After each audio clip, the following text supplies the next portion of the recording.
Welcome to Viva. Formula 1 in Malaysia saw its final checkered flag being waved.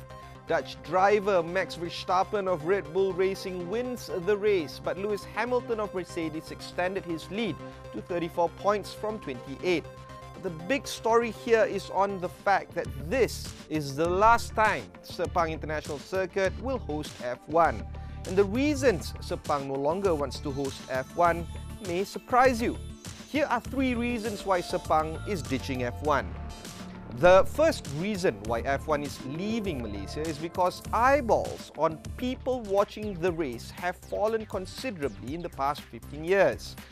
Singapore F1 records 250,000 spectators on average, while Malaysia barely pushes the 100,000 mark. Critics argue that a lot of promotion can be done to get people to come and watch the race. But honestly speaking, Malaysians aren't too hot for F1. So if Malaysians are not too hot for F1, what are Malaysians hot for? The second reason that it's just too expensive to host F1. SIC chief Razlan Razali has come out strong, saying that Malaysia will never host F1 again.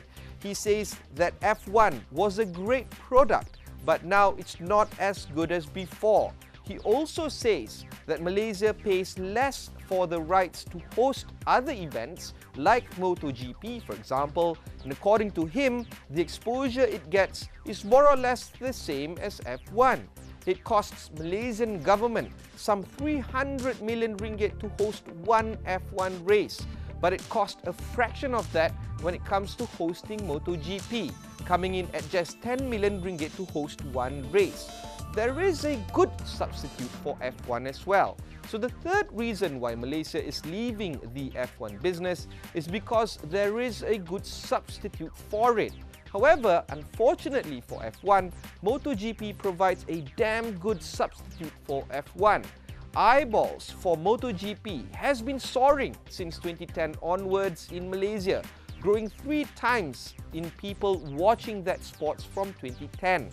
Because MotoGP is also cheaper to host and gets more audience and gets global coverage remaining equal when SIC hosts either MotoGP or F1, is there any reason why SIC would not want to ditch F1 and go full on ahead with MotoGP? So the real question that we need to ask ourselves is, why would Malaysia want to have more MotoGP, and will it soar? Here are 2 reasons why MotoGP will rise even higher in Malaysia and also in Asia. In 2016, 84% of all motorcycle units sold are in Asia Pacific.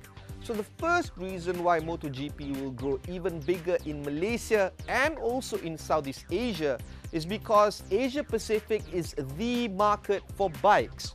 According to market research firm Fredonia, Asia Pacific represented 84% of all motorcycle units being sold last year. The second reason why MotoGP will be big in Malaysia is because lower cost for MotoGP means that second-tier cities nearby Malaysia will be able to host the event. And the thing about being a spectator for racing events is on the aspect that you can follow your teams touring the globe. Already traveling in Southeast Asia is cheap even for Southeast Asians. Now imagine traveling to these cities with the purpose of following your MotoGP teams. Indonesia is building a circuit in Palembang where MotoGP will be racing there by 2019. Thailand will host MotoGP starting from next year onwards in Buriram, just north of Bangkok. These cities can now host international sporting events like MotoGP because of the lower entry cost. The same can't be said about F1 because imagine traveling to Monaco and other great places would be problematic. It's 2017 and it seems like the MotoGP gets its checkered flag ahead of the F1 in the race against hosting sporting events. Farewell F1 Sepang, hello MotoGP.